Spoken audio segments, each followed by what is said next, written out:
Baba film opens with the introduction of Baba, Rajinikanth, who is a Baba Amsa Sambhutudu.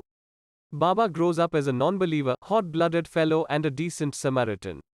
His way of life incorporates drinking liquor, smoking bidi, biting pan parag. His mom, Sujata, and his maternal uncle are fervent enthusiasts of Baba, the Baba who should be of 2000 years of age and who live in Himalayas.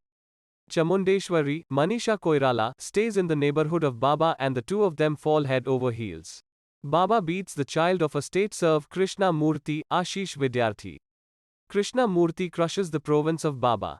At the point when Baba is going to go to battle with Krishna Murthy, Baba's mom urges him to keep up with quiet and remake lost province by really buckling down. Baba joins as a work in a shop and brings in cash. Chamundeshwari advises Baba that she isn't willing to wed a day-to-day work.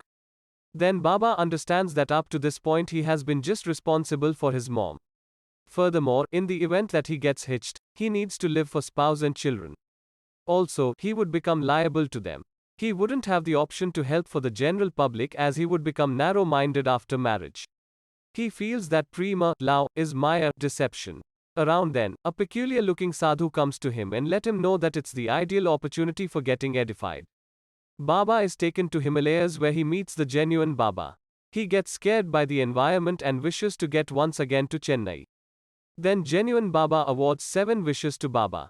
He can utilize any of these desires whenever he wishes to use. Baba is sent back to Chennai. Baba actually could hardly imagine how he went to Himalayas met genuine Baba.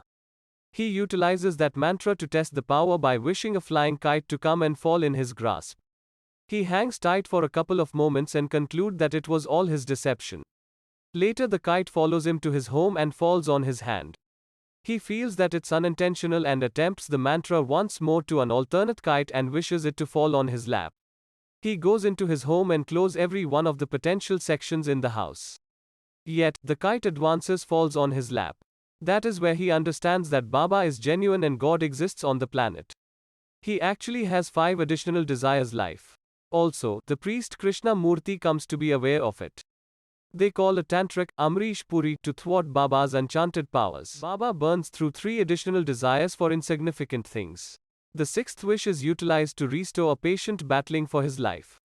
Krishna Murthy needs to turn into the central pastor of the state utilizing Baba's aids. He likewise attempts to kill Baba, however this endeavor flops because of the endowments of Babaji. The last wish is then used to introduce an unselfish boss priest for the state. When his desires are spent, Baba has the decision of living with Babaji at the Himalayas or getting once again to life in the material world. Be that as it may, when Baba is going to rise to the Himalayas, the miscreants kill the dependable boss pastor. Baba turns around and the film closes with the tag "to be continued."